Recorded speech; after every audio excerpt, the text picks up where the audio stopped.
Very good afternoon to all of you guys. मैं अपनी एक स्टूडेंट का इंटरव्यू लेने जा रहा हूं जो कि बिहार से हैं। इनका IBPS PO का इंटरव्यू है। अगर आप मॉक इंटरव्यू के लिए कांटेक्ट करना चाहते हैं एडमिन के थ्रू मुझसे मैसेज कर पे कॉल पे वो बात करा देंगे 7503235358। मॉक सुने, इससे बेनिफिट उठाएं। ओके बेटा, मैं कमिंग सर से स्टार्ट करते हैं। Sir, may I come in? Yes please come. Good afternoon, sir. Good afternoon Muskaan, बैठिए। Thank you, sir. मुस्कान, आपका नाम बहुत अच्छा है, इसका मतलब आपको पता ही होगा, लेकिन आप हमारे बैंक के लिए कैसे मुस्कान बन के आएंगी? आप BCom की स्टूडेंट भी हैं, क्या बेनिफिट लेकर के आएंगी हमारे बैंक के लिए? कैसे एसेट बनेंगी? सर मेरा एटीट्यूड कभी नेवर गिव अप एटीट्यूड है। मैं 5 साल से तैयारी कर रही हूँ, पर मैंने इतनी फेलियर्स के बाद भी आज तक कभी गिव अप नहीं किया। मेरा एटीट्यूड हमेशा पॉजिटिव रहता है। मैंने प्रिपरेशन के टाइम में काफ़ी चैलेंजेस फेस किए, फिर भी मैंने हमेशा अपने करियर को लेकर फोकस रही और मेरा टाइम मैनेजमेंट बहुत अच्छा है। मैं अपने हाउस होल्ड वर्क भी करती हूँ, 10 to 12 आवर स्टडी को भी देती हूँ, तो मैं टाइम ओके, मैनेजमेंट काफ़ी अच्छा। फेलियर्स नहीं बोलेंगे बेटा, मैं इस प्रोसेस में लगी हुई हूँ। कहीं रिजल्ट नहीं होता है, कहीं होता है। ये फेलियर्स नहीं है, ये प्रोसेस है। जितना आप ये मेहनत कर रही हैं, फाइनल रिजल्ट में ये सब काम आएगा ना। केवल वो एग्जाम तो काम नहीं आएगा। जी सर। ठीक है, आप मुझे ये बता दीजिए कि अभी फिलहाल हाल ही में बिहार में किसी को पद्म विभूषण दिया गया है। जी सर, श्रीमती शारदा सिन्हा को दिया था। वो बिहार कोकिला के नाम से भी फेमस है। वो बिहार वो क्लासिकल सिंगर थी गुड, और वेरी गुड। छठ गीत और विवाह गीत के लिए वो मोस्टली फेमस थी। ओके, अब वो नहीं रही ना। जी सर, वो नहीं रही, वो उनका डेथ हो गया कर्पूरी 5 ठाकुर जी नवंबर का न्यूज आता रहता है या उनका नाम आता है, तो इसको किस किस चीज से बिहार से रिलेट करेंगी? जी, वो सर फॉर्मर प्राइम मिनिस्टर थे हमारे बिहार के। उन्होंने PM थे कि CM टू थे? टाइम। जी सर। CM थे ना, PM नहीं थे ना? सॉरी, सीएम थे। हाँ। फॉर्मर सीएम थे। उन्होंने 2 टर्म सर्व किया है बिहार में और उनका डेट ऑफ बर्थ 24 जनवरी 1924 है। और ठीक है, वो 24 जनवरी को उनका बर्थडे मनाया गया। उनको कोई अवार्ड मिला था लास्ट ईयर बेटा, आपको पता है? जी सर, भारत रत्न अवार्ड मिला था। भारत रत्न अवार्ड मिला था। गुड। ठीक है, अपना इंट्रोडक्शन दीजिए। My name is Muskan Mehta. I am from Motihari, East Champaran, Bihar. I have done my graduation in BCom from Deen Dayal Upadhyay University, Gorakhpur. My father runs a grocery shop. My mother is a homemaker, and my hobbies are reading books and traveling. Reading books and travelling पे आऊंगा। आपके आसपास में नील की खेती होती थी, जी sir.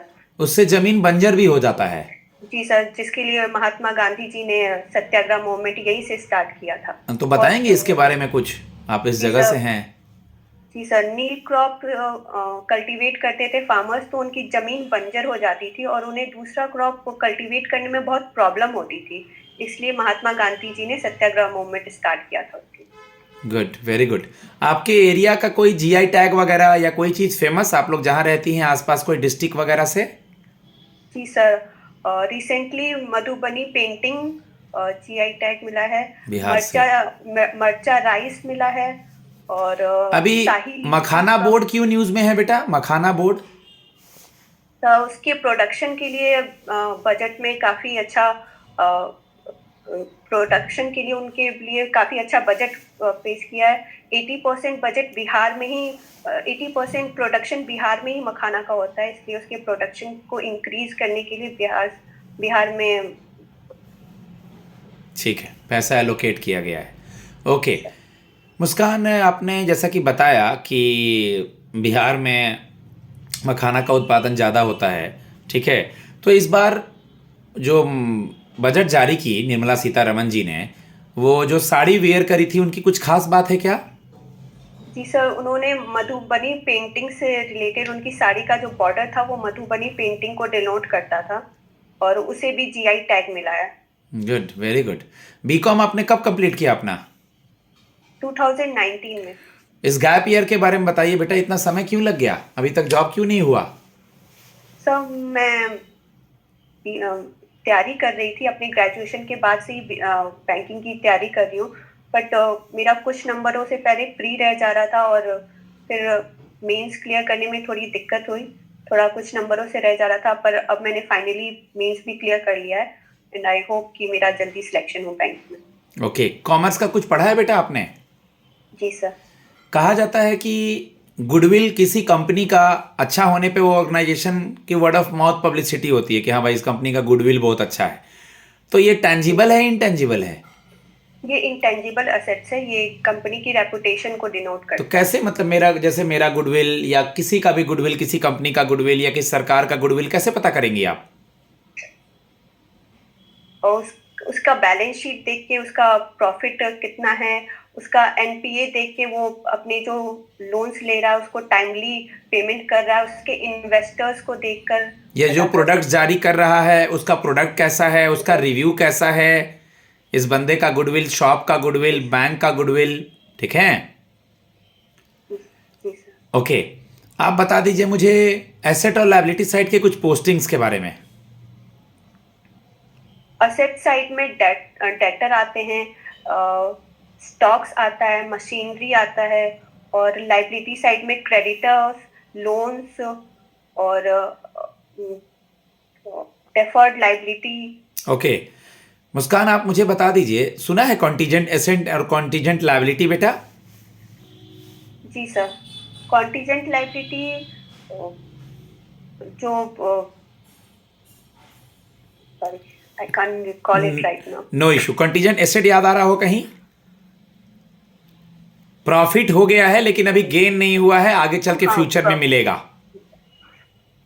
जी sir. ये तो बहुत इजी था, पैनल के सामने भूलना नहीं है। ओके, बीआरएस वगैरह पढ़ा है क्या बेटा? बैंकिंग रिकॉन्सिलेशन स्टेटमेंट या डेब्ट इक्विटी रेशियो? जी सर। बताइए। जो बैंक रिकॉग्निशन स्टेटमेंट, वो जो बैंक के पासबुक में एंट्री है और जो बैंक अकाउंट में जो रियल मनी है उनके बीच का जो डिफरेंस होता है वो बीआरएस होता है। और डेब्ट टू इक्विटी रेशियो मींस जो आपने डेब्ट लिया है और आपके जो फंड्स है कंपनी की, उनके रेशियो को डिनोट करता है। ओके ओके, इस बार के बजट में अब स्टैंडर्ड डिडक्शन की बात की गई है, क्या है ये? सैलरीड पर्सन को 75% का स्टैंडर्ड डिडक्शन दिया गया है, और जब कोई एम्प्लॉय जॉब करता है उसकी कंपनी उसके सैलरी से हर महीने कुछ अमाउंट डिडक्ट करती है, उसे टैक्स डिडक्शन कहते हैं। और ओके, वो उसके लिए ठीक है। मुस्कान, अप्लाई कर। आप मुझे बताएं कि आपका पहला प्रेफरेंस क्या है? PNB, Punjab national bank. कोई और बैंक में देंगे तो जॉब नहीं करेंगी? जी सर, मेरा मेन मोटिव बैंक में जॉब करना है। अगर मुझे कोई और जॉब किसी और बैंक में भी जॉब मिलता है तो मैं उसे सीरियसली करूंगी और ओके उसके साथ ग्रो करूंगी। ओके, मुस्कान आप मुझे ये बता दें कि अभी आपने सुना भी होगा, इस बार के बजट में 4 इंजन की बात की गई है। जी सर। कौन कौन से हैं वो? जी सर, एमएसएमई, एग्रीकल्चर, इन्वेस्टमेंट और एक्सपोर्ट। पीएनबी आपने भरा है पहला प्रेफरेंस, तो उसका, उसमें कौन कौन से बैंक मर्ज हुए हैं और उसका हेडक्वार्टर, चेयरमैन वगैरह, टैगलाइन वगैरह? हेडक्वार्टर दिल्ली में है और उसके चेयरमैन केजी अनंत कृष्णन है, और उसमें 2 बैंक्स मर्ज हुए हैं, United bank and oriented bank in 2020। Oriental bank of और कॉमर्स। ओरिएंटल बैंक, और उसका tagline you can bank upon. कहीं भी पोस्टिंग कर देंगे, आपको इंग्लिश बोलना आता है? मान लीजिए इंग्लिश हिंदी नहीं बोलते हैं, आपको पोस्टिंग कर दिए हम आपका करीमनगर में, तेलंगाना में या हैदराबाद में, तो कैसे मैनेज करेंगी? पर जब मैं फॉर्म फिल कर रही थी तो मुझे पता था कि ये पैन इंडिया जॉब है और इसमें सिलेक्शन होने के बाद मुझे ऑल इंडिया कहीं भी पोस्टिंग मिल सकती है। और मैं अपनी स्टडीज़ के लिए हमेशा आउट ऑफ स्टेट ही रही हूँ, तो मैं अडॉप्टेबल हूँ नए इन्वायरमेंट के लिए। और जहाँ तक लैंग्वेज का कंसर्न है सर, आज टेक्नोलॉजी इतनी एडवांस है कि लैंग्वेज एक बैरियर नहीं है। और ठीक है। मैं अपने मोबाइल अखबार में अभी यूएस इंडिया का न्यूज़ आ रहा है इलीगल माइग्रेंट्स को लेकर के। जी सर। बताइए वो कुछ। जिन इंडियंस के पास प्रॉपर डॉक्यूमेंट नहीं है यूएस में रहने के लिए, उनको ट्रम्प वापस भेज दे रहे हैं इंडिया।